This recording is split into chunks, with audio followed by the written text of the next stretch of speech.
Merci, and now if there's any questions, I'd be happy to answer them. Williams, I'm with Le Droit newspaper.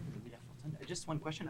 I'm surprised you guys approve of these measures. I thought you were worried about government intervention in your industry. Why are you approving it? Well, I think it's important that we have leadership on this issue.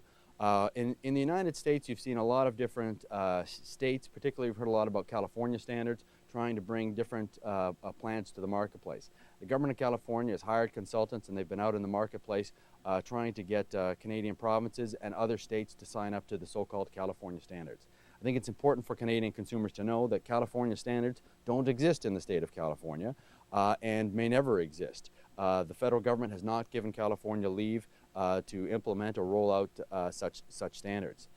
If California standards were brought into the Canadian marketplace, I want you to picture that in a few years, 95% of the vehicles that are available in the Canadian marketplace would no longer be available to Canadians. And when you lose that product mix, people are going to be left with a choice. Do I hang on to my older, perhaps less efficient, perhaps more higher polluting vehicle, or do I try to find a vehicle outside the new vehicle distribution chain? We think and have worked very hard in the past 5 years to work with the federal government on an overall plan to reduce GHGs. The federal government now has a leadership role to put in place a plan that will reduce fuel consumption, which will reduce GHGs until 2020. The role that we need the federal government to play is to put a leadership framework in place.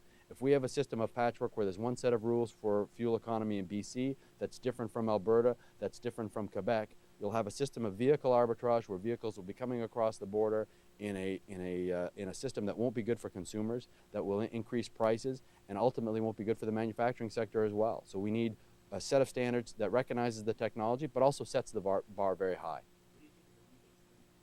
Eliminated, there was a bit of controversy about that. The rebates that the federal government proposed, and at the same time they imposed a levy structure as well.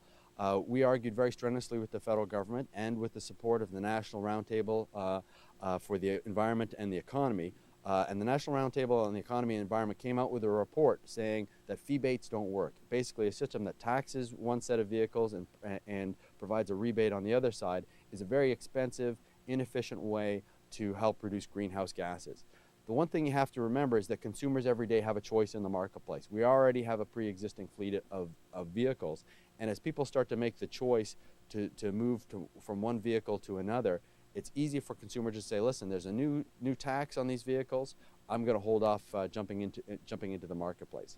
Our long-standing position is that the government shouldn't be choosing winners and losers based on fuel economy, but there is a role for incentivizing new technology.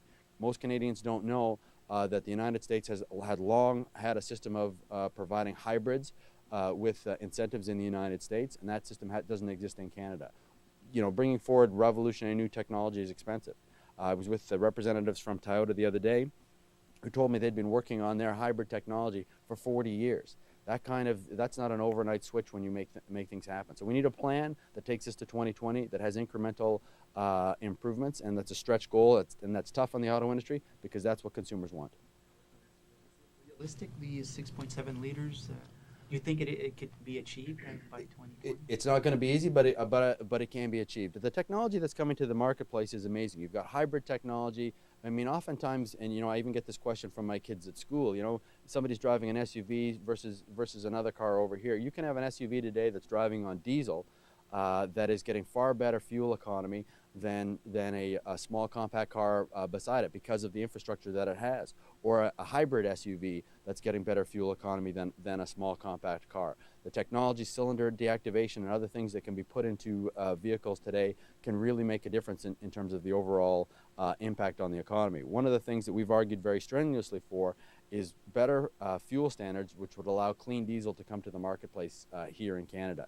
Europe operates on the diesel system and gets far better gas mileage, but they've made a trade-off towards higher smog as a result of that gas mileage. We need a system here where we can bring diesel to the marketplace, but in a way that takes advantage of the cleanest fuel in the world, which we don't have at the moment.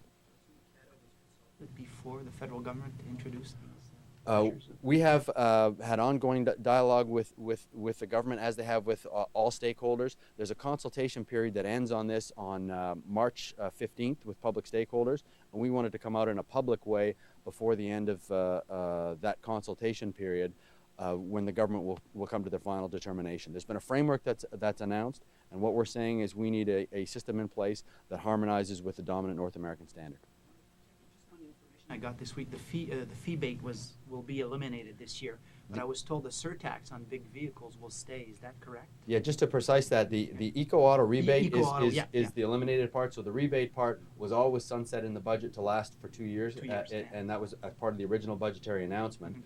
This budget just confirmed that 2-year time frame they're going to stick to, but the levy part of the equation is still in there. One of the interesting things about the potential scenarios for the future, as fuel economy levels improve across the fleet, that levy may disappear because vehicles become more and more fuel efficient, and you'll see that level that is now set will be beat by the overall marketplace.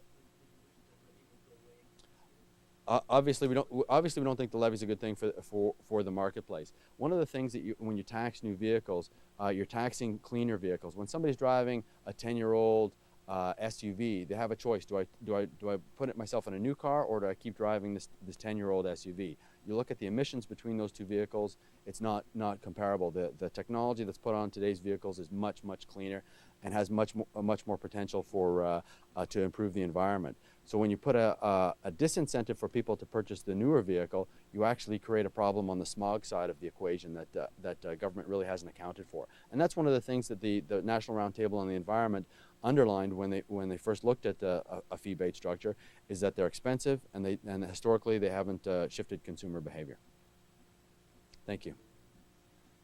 Great. Thank you very much. Cheers.